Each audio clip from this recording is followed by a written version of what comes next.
সংগ্রামী যৌথ মঞ্চকে নোটিশ, এবার সেনাবাহিনী বলে জানা যাচ্ছে শহীদ মিনারের কাছ থেকে খুলতে হবে মঞ্চ। নোটিশের জায়গা খালি করার নির্দেশ দেওয়া হচ্ছে। সকাল থেকে মঞ্চ খোলার কাজ শুরু হচ্ছে। রাজ্য সরকারের চক্রান্তেই কাজ। অভিযোগ সদস্যদের মঞ্চ খুলে দিলেও অবস্থান চালাবেন ডি আন্দোলনকারীরা, স্পষ্ট করেছেন তারা তাদের বক্তব্য। আর একবার জানিয়ে রাখি, এবার সেনাবাহিনীর তরফ থেকে ডি আন্দোলনকারীদের অর্থাৎ সংগ্রামী যৌথ মঞ্চে সেখানে নোটিশ দেওয়া হয়েছে, মঞ্চ খুলে ফেলার নির্দেশ দেওয়া হচ্ছে। তবে রাজ্য সরকারের চক্রান্তে ঘটনা এমনটাই অভিযোগ তাদের। মঞ্চ খোলার কাজ শুরু হচ্ছে, কিন্তু মঞ্চ খুলে দিলেও আপাতভাবে তাদের অবস্থান চলবে, তাদের আন্দোলন চলবে। প্রশ্ন উঠছে সংগ্রামী যৌথ মঞ্চের সদস্যরা, তারা একাধিক বিষয় ইতিমধ্যেই তারা জানাচ্ছেন। নোটিশের জায়গা খালি করার নির্দেশ। এই মুহূর্তে আপনাদের সেই নোটিশটা দেখানোর চেষ্টা করি। নোটিশের কপি, এই হচ্ছে সেই নোটিশের কপি আপনাদের দেখানোর চেষ্টা করছি। সেনাবাহিনীর তরফ থেকে যে নোটিশ দেওয়া হয়েছে, এই তার বিস্তারিত নোটিশ দেখানো হচ্ছে, যেখানে পরিষ্কার বলা হচ্ছে সেনাবাহিনীর তরফ থেকে আপনাদের দেখাচ্ছি। সংগ্রামী যৌথ মঞ্চকে নোটিশ, সেনাবাহিনীর নোটিশের জায়গা খালি করার নির্দেশ। একটা বছর হয়ে গেল তারা এভাবেই সংগ্রামী যৌথ মঞ্চ তারা বিয়ের দাবিতে আন্দোলন করছেন। আরো বিভিন্ন দাবি দাওয়াও রয়েছে এবং সেই ছবি দেখানোর চেষ্টা করি। একদিকে মঞ্চ খোলার নির্দেশ এবং মঞ্চ খোলার কাজ সকাল থেকে শুরু হয়েছে। আপনাদের দেখাচ্ছি দুটো ছবি। একদিকে সেনাবাহিনীর তরফ থেকে সেই নির্দেশ, নোটিশ, অন্যদিকে মঞ্চ খোলার কাজ চলছে সকাল থেকে। আপনাদের দুটো ছবি দেখাচ্ছি, কিন্তু সংগ্রামী যৌথ মঞ্চের সদস্যরা জানাচ্ছেন মঞ্চ খোলার কাজ চললেও আপাতভাবে তাদের আন্দোলন অবস্থান চলবে। সরাসরি আমি নজর রাখার চেষ্টা করবো এই মুহূর্তে সংগ্রামী যৌথ মঞ্চের সদস্যদের সঙ্গে। আমাদের সঙ্গে অভিরূপা সাহা রয়েছেন। অভিরূপা, সকাল থেকে যে ছবিটা আমরা দেখতে পাচ্ছি, একটা নোটিশ এবং তারপর মঞ্চ খোলার কাজ শুরুও হয়েছে, কিন্তু অবস্থান, এই আন্দোলন চলবেন। সব মিলিয়ে এখন কি পরিস্থিতি, সেখানকার ছবিটা কি অভিরূপা?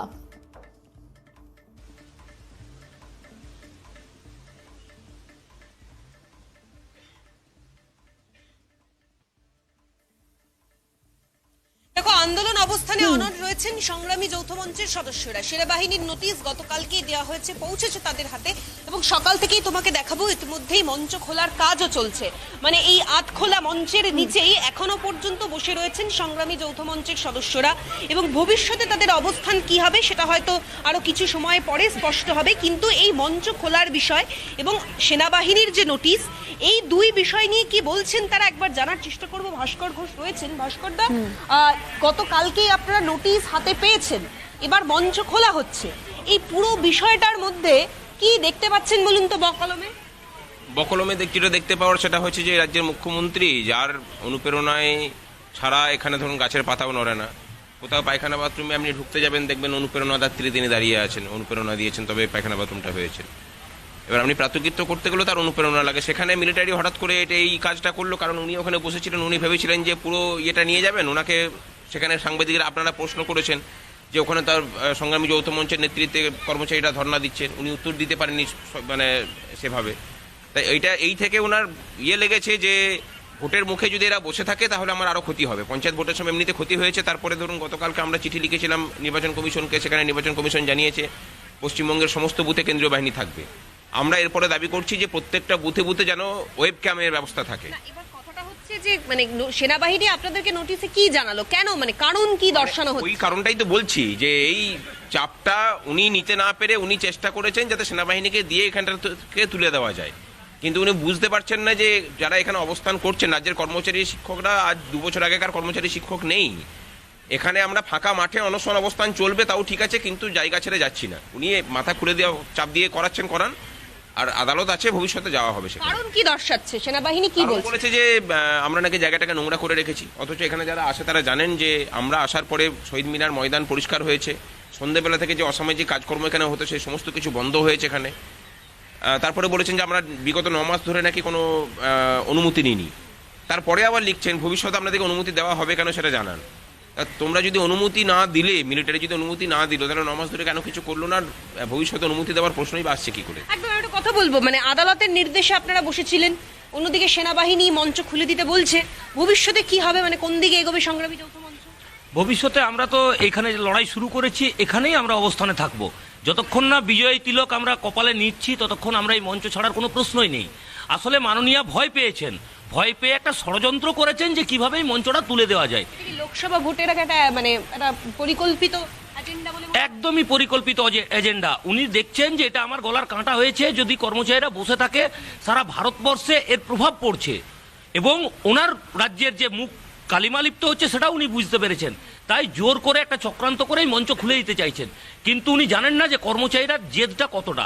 আমরা খোলা আকাশের নিচে বসে থেকেও অবস্থান চালাবো। একদমই অনশনকারীরা রয়েছেন, একটু কথা বলে জানার চেষ্টা করব, তার কারণ লাগাতার অনশন চলছে এবং এভাবেই লাগাতার অনশন যেহেতু তাদের চলছে, খোলা আকাশের নিচে অনশন করতে হয়তো আরো তাদের বেশ কিছুটা বেগ পেতে হবে।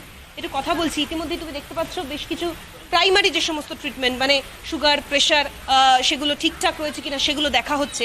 ফলে কতটা দাঁতে দাঁত মানে লাগিয়ে মানে কামড়ে তারা বসে রয়েছেন, শুধুমাত্র নিজেদের হকের যে দাবি বা ডিএ সেটা তারা আদায় করে ছাড়বেন। একটু কথা বলে জানার চেষ্টা করব, যেভাবে আপনারা বসে রয়েছেন দিনের পর দিন, বছরের পর বছর লাগাতার অনশন চালিয়ে নিয়ে যাচ্ছেন, মঞ্চ খোলার হুঁশিয়ারি খোলাও হচ্ছে, কিন্তু খোলা আকাশের নিচে আসছে গরমকালে কিভাবে চালিয়ে নিয়ে যাবেন বলুন তো? শরীরের বিষয়টাও তো লক্ষ্য রাখতে হবে। দীর্ঘদিন আপনারা না খেয়ে দিয়ে অনশন করছেন।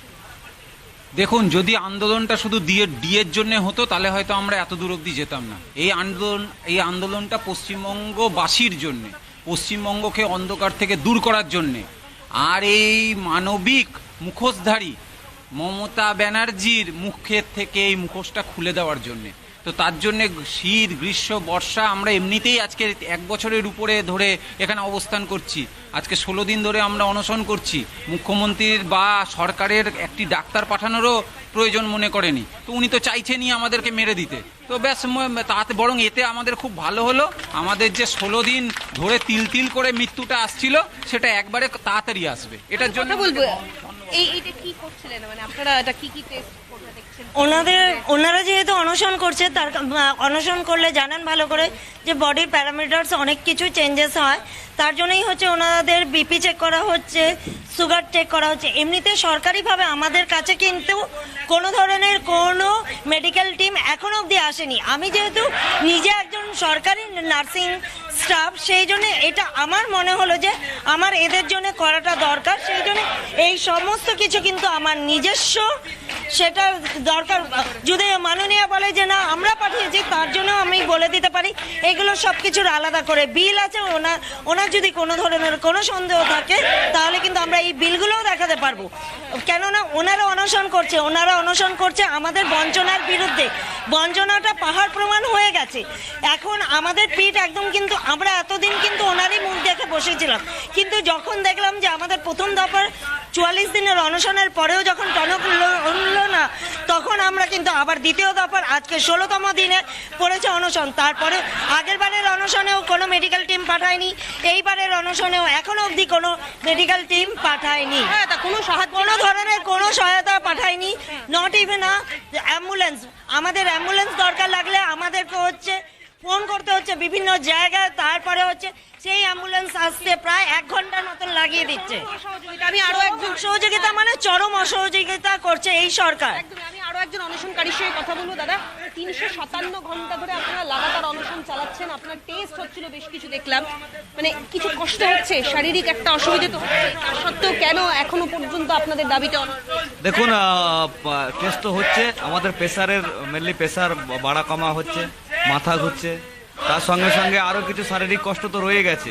না খেয়ে থাকলে কি কষ্ট হয় সেটা তো মাননীয় মুখ্যমন্ত্রী তো বুঝেন না, উনি তো খেয়ে করেছেন না খেয়ে করেছেন, একটা মানে রুমার তো একেবারে শোনাই অভিরূপা, আমাদের নজর সেদিকে থাকবে পরবর্তীতে সংগ্রামী যৌথ মঞ্চের সদস্যদের পরবর্তী স্টেপ কি হয়। তবে আপাতভাবে ধন্যবাদ জানাই, অভিরূপা সাহা ছিলেন আমার সঙ্গে সরাসরি।